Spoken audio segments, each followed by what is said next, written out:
Hola, me da mucho gusto saludarles desde nuestra sede en Morelia, Michoacán, a nuestras extensiones y también, por supuesto, para todas las personas que les reenvían esta transmisión. Soy el pastor Sergio Mario Valle Ruiz, pastor de la Iglesia Cristiana Evangélica Bautista Linaje Escogido. Y entonces estamos emitiendo nuestra transmisión de discipulado. Agradeciéndole mucho a Fer, que atrás de cámaras nos está ayudando para poder hacer posible esta transmisión. Y bien, nos quedamos hace 8 días con el episodio, la clase de el aprovechamiento del tiempo en nuestro momento con Dios. La clase la llama comunión diaria. Yo prefiero llamarle un momento de intimidad con Dios, de conversación con Dios, de pensar en Dios, porque les decía que esta palabra de comunión, con su tergiversación de la denominación católica, pues hace creer que es el momento de comer el pan y bueno, sobre todo la hostia, porque el vino pues ya viene la hostia mojadita con el vino. Pero no es eso. Y nada más para hacer una recapitulación rapidísima,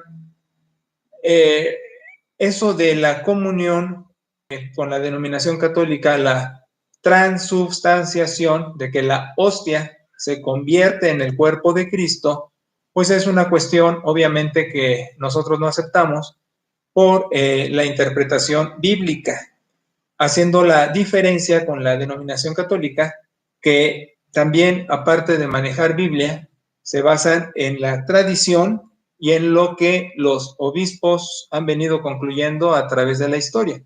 Y para nosotros es mucho más fácil, simple y sencillamente, concluir lo que la escritura, las sagradas escrituras, presentan.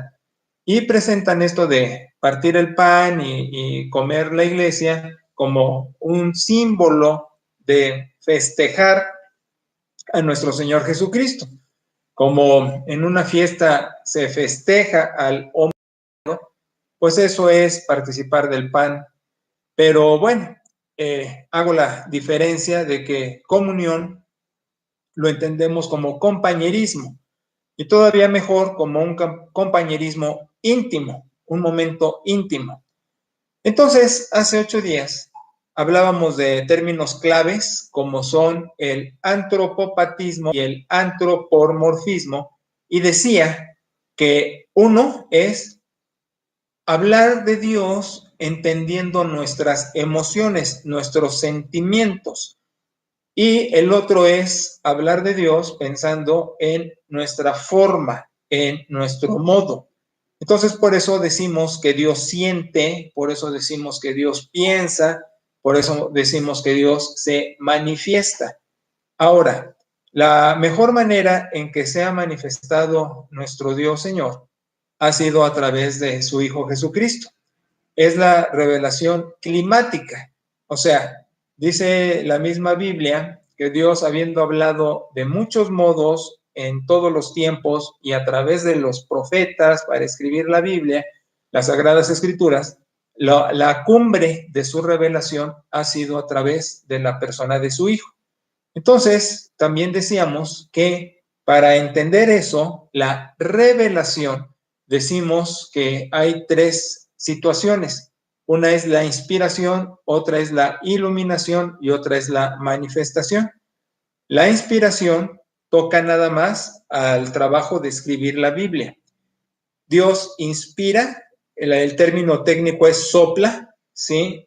Es como en las escuelas cuando soplabas la respuesta, sopló verdades que quiso que quedaran escritas y escogió ciertos personajes a través de la historia y de distintas geografías para escribirlo y respetó su personalidad y su incapacidad, porque obviamente no era la mayoría gente culta ni preparada y obviamente primitiva.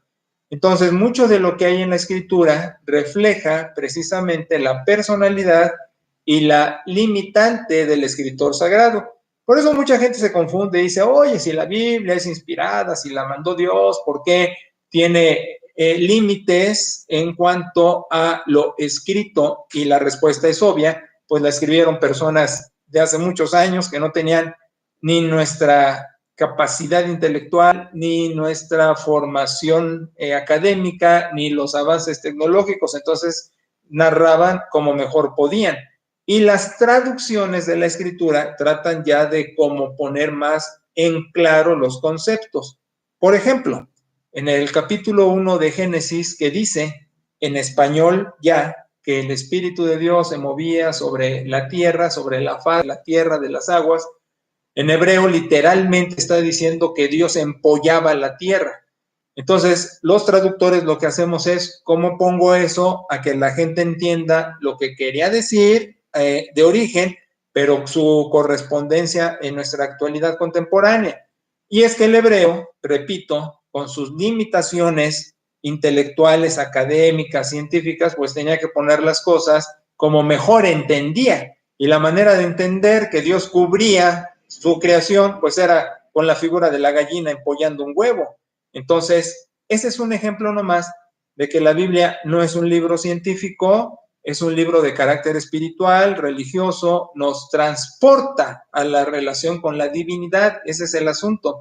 Entonces, lo que estamos hablando es de que lo que inspira son verdades eternas, transculturales, aplicables a todo tiempo, más no la situación cultural y las limitaciones del escritor sagrado. Eso se queda allí en la historia. Por eso es importante, al entender esto de la inspiración, que viene la siguiente manifestación, es iluminación. Iluminación es cómo voy a trabajar la Biblia. Y algunos se quedan nada más que el Espíritu Santo nos ayuda. Sí, eso es cierto, claro, nos ayuda con las verdades escriturales que Dios quiso que se quedaran para todo tiempo. Pero la iluminación también requiere academia. Todo lo que dije previamente no es nada más chamba del Espíritu Santo, sino es chamba de que el intérprete se ponga a estudiar para poder trabajar la Biblia. Les acabo de decir, si yo no supiera hebreo, no sabría lo que está diciendo en realidad, lo que ya su equivalente es que Dios se movía sobre la tierra cuando el hebreo estaba diciendo que le estaba empollando.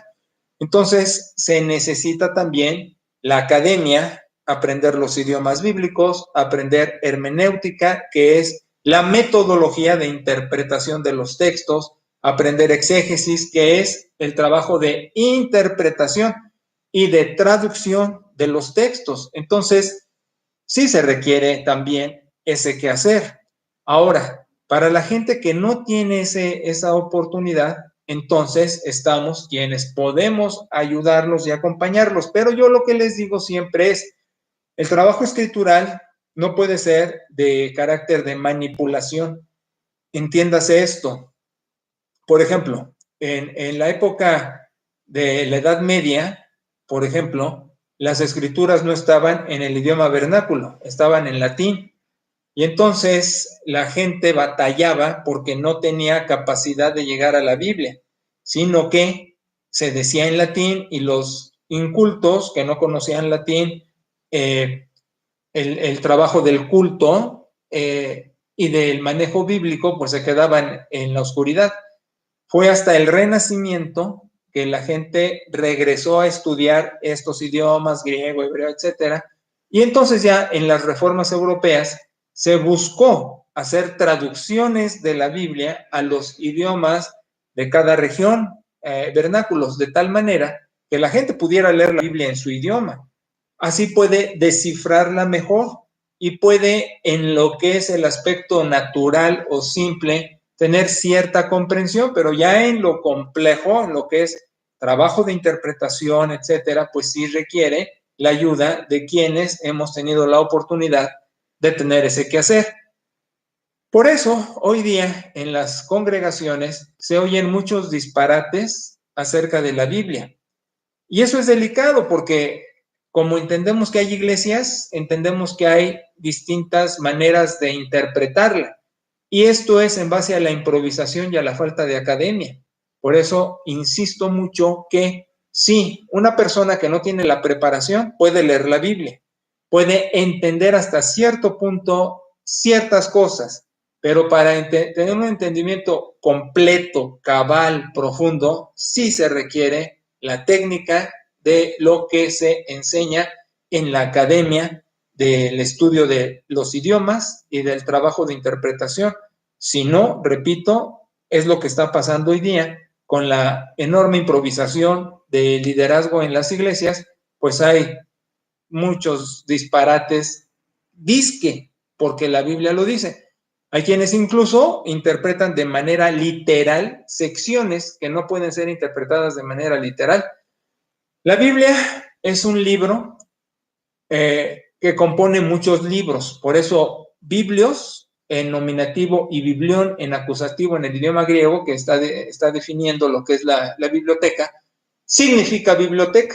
Entonces, como quien entra a una biblioteca y ve muchos tomos y ve de distintas disciplinas, que matemáticas, que geografía, que arqueología, que historia, que literatura, que poesía, entonces tiene que saber qué está leyendo y tiene que entender cómo se acerca a ese texto. De igual manera, la Biblia, hay gente que agarra alegoría. Alegoría es un lenguaje simbólico, usa signos para decir verdades y lo quieren agarrar literal. Por eso mucha gente dice que Cristo va a venir así, que va a venir así, que va a reinar tantos años, que no va a reinar, que va a raptar gente, que no la va a raptar. Y disparates acerca de la Biblia por todo esto que estoy diciendo. Entonces, la respuesta, ¿yo puedo leer la Biblia? Sí y no. ¿Cómo que sí? Sí, sobre el material accesible y sencillo, de fácil comprensión, que no requiere mucha tarea de interpretación. Y no sobre los textos que requieren apoyo de quienes tenemos la chance de haber tenido escuela, que no es cualquier persona, no cualquiera que se para en un púlpito y abre la boca puede hablar acerca de la Biblia, porque es probable que no tenga la formación suficiente. Entonces, ahí está lo delicado. Entonces, una recomendación que yo puedo hacer es, Dios no es ilógico. Muchas cosas de lo que están en las Escrituras tienen coherencia. Cuando digo que Dios no es ilógico, para cualquiera que se está acercando a la Biblia y tiene un maestro de Biblia, no le van a dar recomendaciones ilógicas. Cuando vengan recomendaciones fuera de la lógica, fuera del sentido común, yo diría, tengan mucho cuidado con el emisor de esos contenidos, porque si va en contra de la lógica, si va en contra del sentido común, si va en contra de lo que tú normalmente harías con procedimientos de vida, yo digo, mucho cuidado porque se puede prestar el uso de las escrituras para manipular y hacer daño a gente que con sinceridad se quiere acercar al estudio de la Biblia y bueno, ve que una persona dice que tiene Biblia y habla acerca de ella y quiere, por esa sinceridad y esa ingenuidad, quiere aprovecharlo, pero van a salir con disparates. Entonces, esa es mi mejor recomendación. Si va algo en contra de lo lógico, de lo aparentemente normal, entonces no es un buen maestro de Biblia, empezando por ahí. Entonces, inspiración, ya dije lo que es, iluminación, acabo de decir lo que es, y entonces viene la tercera parte de la revelación, como decimos en teología, que es la manifestación. La manifestación es que Dios puede, como dice la palabra, hacerse notar del modo que Él prefiera, de la manera que Él guste. No podemos ponerle ataduras. Hay quienes, por no caer en los extremos, irónicamente caen en los extremos. Por ejemplo, un extremo es que alguien diga, acabo de hablar con Dios y me dijo que el mundo se va a acabar, que los chinos tienen la culpa, que la pandemia es una maldición, que es un castigo de Él. Ese es un extremo. Decimos, está loco. Ahora, el extremo de ese extremo es decir, Dios no puede hablar nunca. ¿Me explico? Entonces, por cuidar estos extremos de locos que dicen que acaban de platicar con Dios y les dijo un montón de cosas, se han ido al extremo de decir Dios está mudo. Y entonces nosotros tenemos que agarrar un equilibrio y tenemos que decir, no, ok, Dios no va a ir en contra de lo lógico, pero tampoco está mudo, está impávido. Entonces vamos a un equilibrio. Ese equilibrio lo encontramos en las Escrituras con la iluminación, que es, puedo acercarme a la Biblia sobre lo que es accesible. Lo que es más profundo necesito maestro, de acuerdo. Pero aún ahí yo puedo ver que Dios me va a hablar de cualquier manera que, no estando mudo ni haciéndome parecer loco, puedo escuchar su voz y puedo tener ese diálogo con él, ¿sí? Creo que he sido lo suficientemente claro para que esto pueda entenderse, ¿sí? Bien, entonces vamos por partes. ¿Cómo voy a tener el diálogo con Dios? Explicaba hace 8 días que una cosa es que yo emita una oración. Ya mencioné que la oración no es un rezo, no es articular frases hechas por otros, que es decir con espontaneidad y de manera natural y auténtica lo que siento, pienso, quiero, deseo, etcétera. Y que igualmente la oración no es un recetario, porque hay quienes dicen, es que tiene que haber esto y esto y esto y esto en tu oración, y yo digo no, porque cuando platicas con una persona de una manera natural, en tu compañerismo con esa persona, no llevas un programa. Ahora, es distinto cuando tú vas a dar un tema, cuando hablas en una clase, cuando hablas en el trabajo, pues ahí sí llevas un programa. Pero yo no estoy hablando de eso, yo estoy hablando de la conversación de compañerismo que tienes con tu ser querido. Ahí no llevas un programa. Pues es lo mismo para con Dios. Entonces, la oración es con tus palabras, que puede ser articulada, que puede ser pensada, a veces hasta sentida, sin decir nada, tú estás comunicando. Y mencioné que el Espíritu Santo es un traductor simultáneo e intérprete de lo que estamos orando. Dice la Biblia que mientras oro, el Espíritu Santo agarra mi oración y se la presenta a Dios. Entonces tenemos mucha ventaja para atrevernos a orar.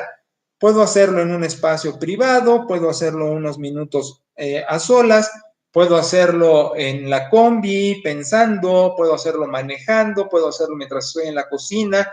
Por supuesto, repito, es como platicar con un seguido, que lo haces a lo largo del día de distintas maneras, y aunque también, por supuesto, hay intimidad con ese ser querido, pensando en el caso de los esposos, pues lo hay con Dios.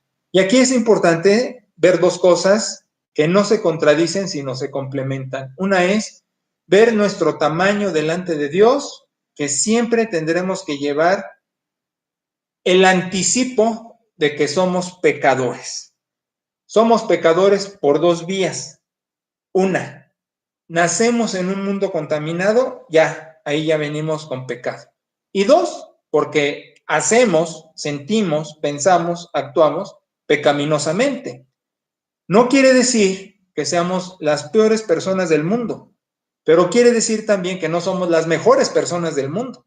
Y con ello, entonces, admitir per se, siempre, de anticipo, que soy indigno delante de Dios, que soy pecador y que Él tuvo que hacer algo, que fue el sacrificio de su Hijo en la cruz, derramar su sangre para que yo pueda tener acercamiento con Él. Eso es la condición indispensable, conciencia de que uno es pecador.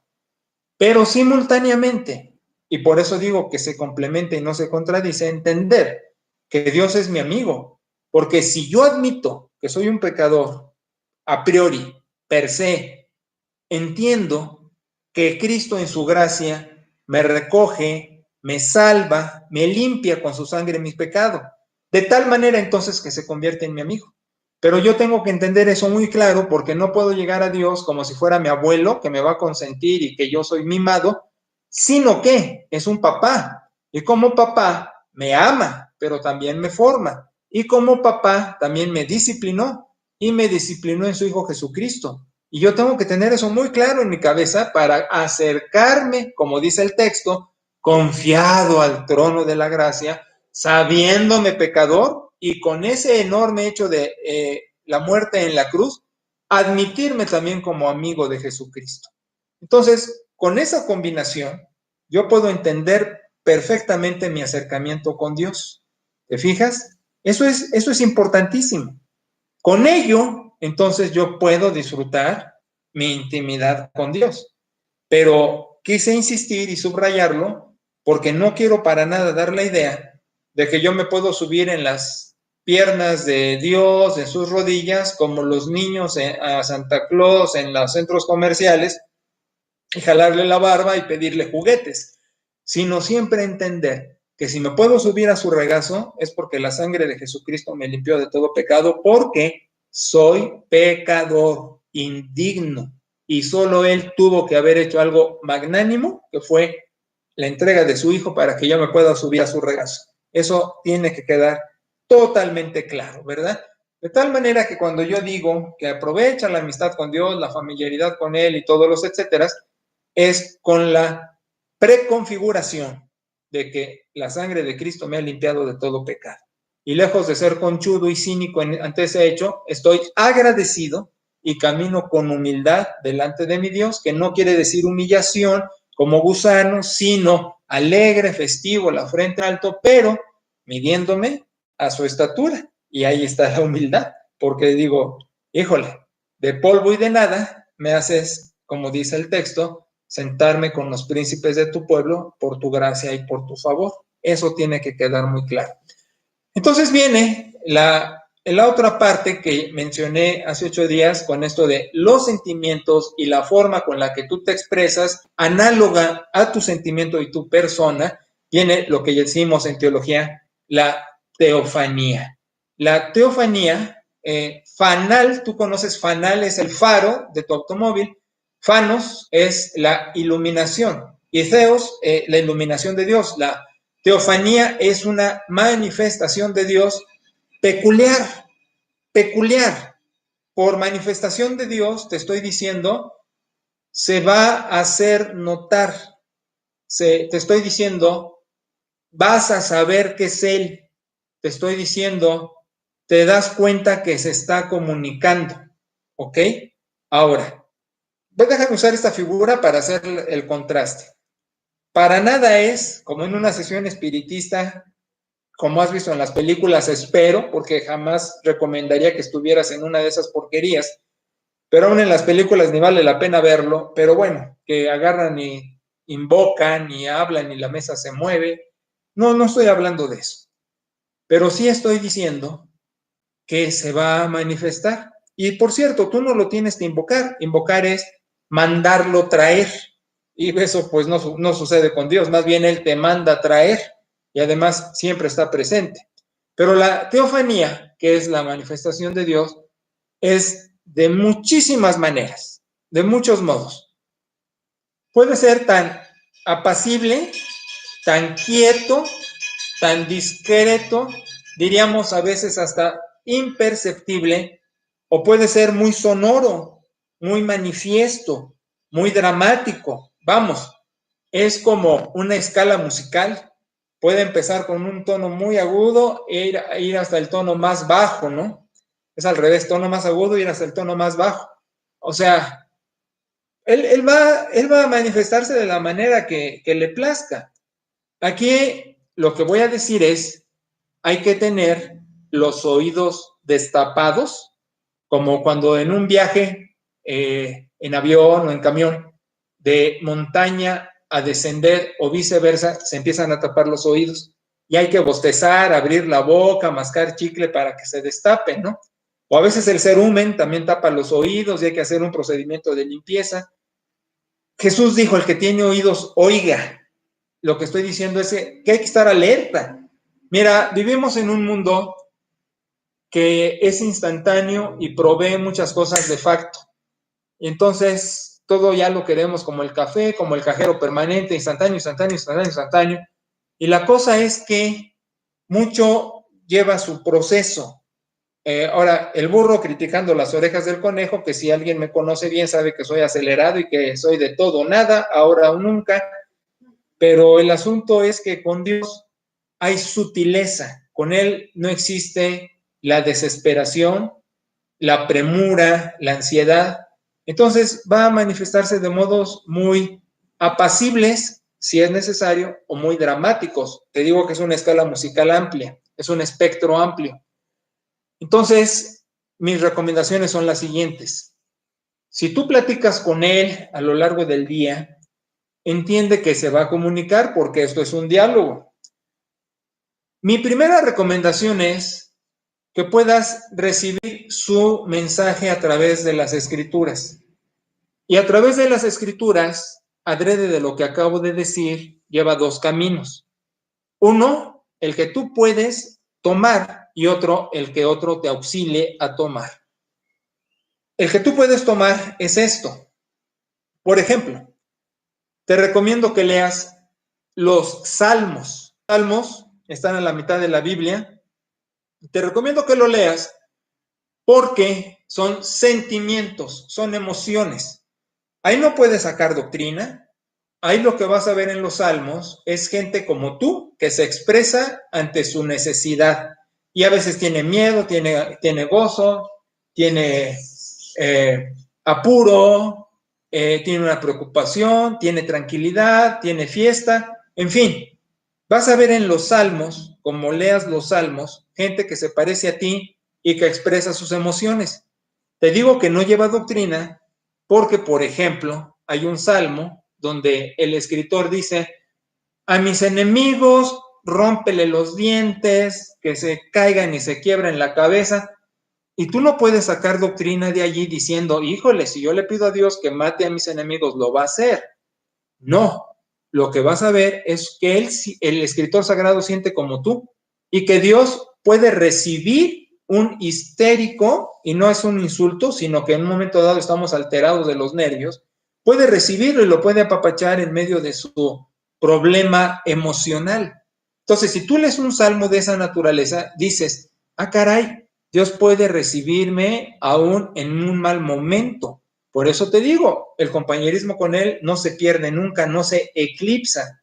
Tú puedes platicar con Él a gusto, sabiendo que te recibe si vas calmado, si vas enojado, si vas tenso, si vas triste, si vas echando pestes, si estás maldiciendo, como sea, Él te va a recibir. Por eso te recomiendo los salmos. Vas a ver modelos de gentes que en distintos momentos se acercan a Dios y son recibidos. Para eso es los salmos, para tu tranquilidad de que Dios escucha mi oración, aunque no siempre sean en buen momento. Ahora, hay salmos que están escritos en buen momento, ¿no? Los salmistas están expresando su tranquilidad, su gozo, su gusto, y ahí también te puedes identificar cuando tengas buenos momentos.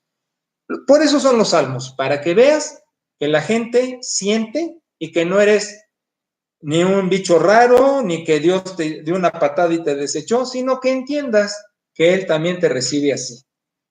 El otro libro que te recomiendo es Proverbios. El libro de Proverbios te sirve porque son recomendaciones para una vida mejor y práctica. Ahora, siempre voy a recomendar que cuando leas Biblia o cualquier libro, tengas un diccionario a la mano. ¿Por qué? Porque vas a encontrar palabras que no conoces. Yo no puedo leer una oración con una palabra que no entiendo. Necesito un diccionario, interrumpo mi lectura, uso el diccionario, comprendo el término y continúo. Hay gente que leyendo Biblia pasa de largo sobre palabras que no entiende y yo les digo, pues si de por sí no es fácil entenderla y luego brincas palabras que no entiendes, pues ¿cómo te quedas?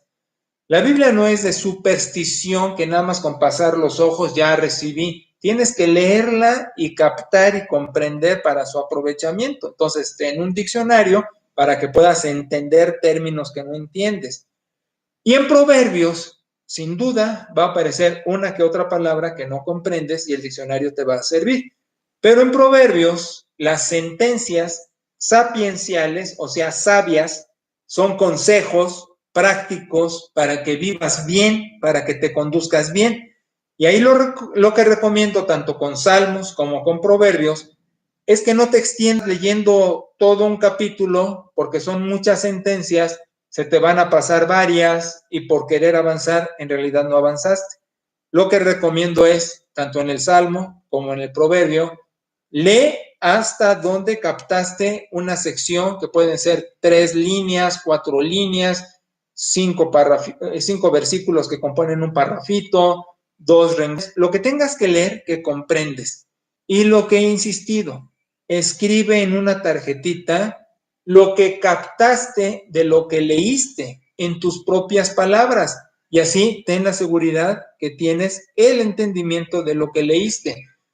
La gente dice, leo Biblia pero no se me queda, porque no entiendes los términos, porque lees apresurado, porque no haces memorable lo que leíste al no escribirlo con tus propias palabras. ¿Cómo quieres que se te quede?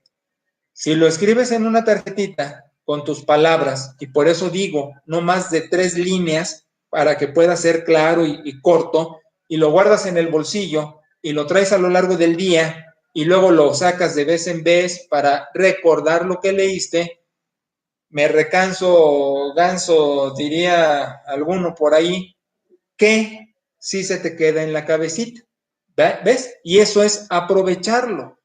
Y eso es la manifestación de Dios. Dios te está hablando, te está dando consejos a través de esa lectura para una vida aplicable de manera correcta, ¿sí? Y te vas a sorprender que más de las veces sobre una necesidad o sobre algo que le pediste a Dios o platicaste con Él, lo que escribiste es una respuesta y a lo largo del día la vas a estar checando. Entonces, por favor, hazlo. Mira, tenemos el prejuicio de que el mexicano es flojo y de que le gustan los atajos. Y yo digo, para la escuela, para el trabajo, para el deporte no hay atajos. Bueno, sí, hay gente que da mordidas y avanza, pero sabemos que eso no le produce ningún bien. Entonces, para que algo valga la pena en tu vida, sabes que no hay que usar atajos, sino hay que llevar el procedimiento. Entonces, yo insisto, para crecer en la Biblia, en tu vida espiritual, en tu compañerismo con Dios, sigue estas recomendaciones. Créeme que valen la pena. Ahora, otra cosa aquí es, si ya con Proverbios y con Salmos tienes cierta experiencia, bueno, te animo a leer una carta del apóstol Pablo. Una carta del apóstol Pablo, que es la construcción de los evangelios.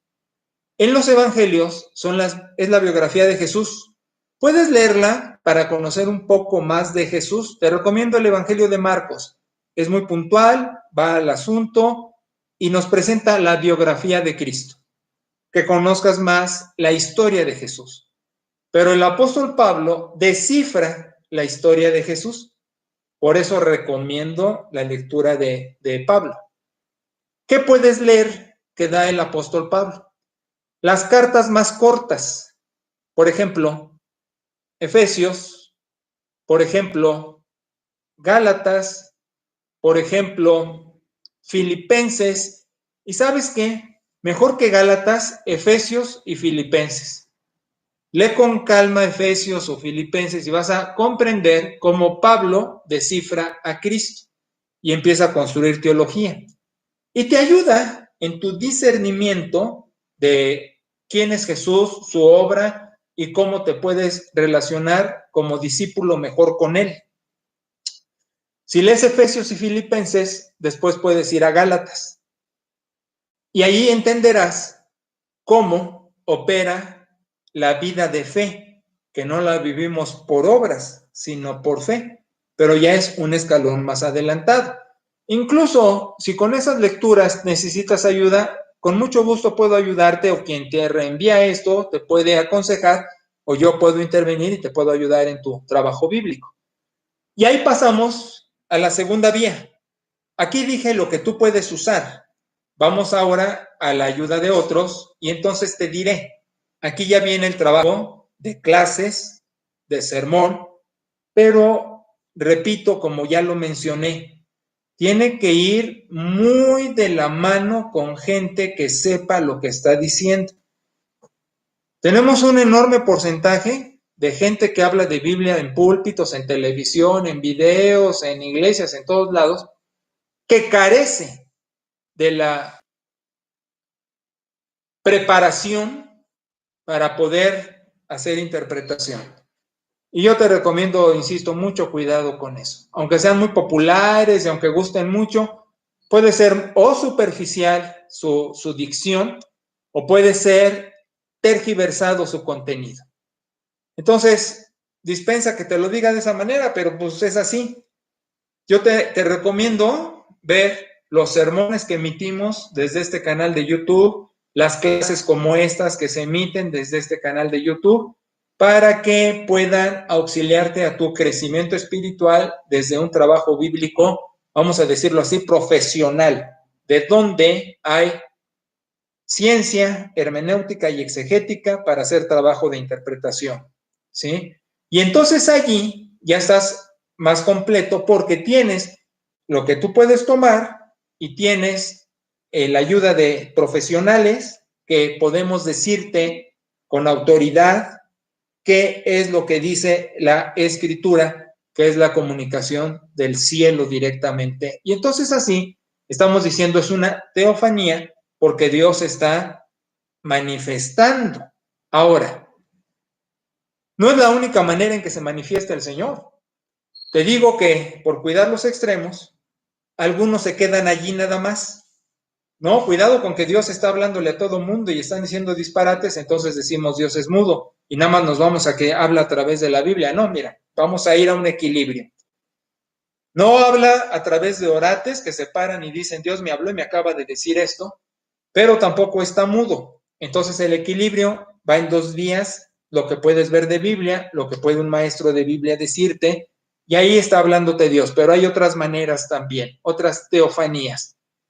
Otra es la misma naturaleza, los mismos eventos del día a día. Mira, hay gente que ha entendido que Dios le estaba hablando al ver las estrellas, al ver un amanecer, al ver un atardecer, al ver el oleaje del mar, el transitar de un río, el caudal de un río, de una lluvia. Es interesante, de flores, de aves. Ahora, abusados. El loco de Maduro, el disque líder de Venezuela, pobres venezolanos, decía que Chávez, su antecesor y su héroe, su Mesías, se manifestó en un pajarito. Cuidado, cuidado. Yo no estoy hablando de eso, pero sí estoy diciendo de gente que dice, en un momento en que extrañaba mucho a mis hijos y estaba pensando en ellos, llegaron dos avecillas y se posaron cerca de mí, aleteando, cantando y se fueron.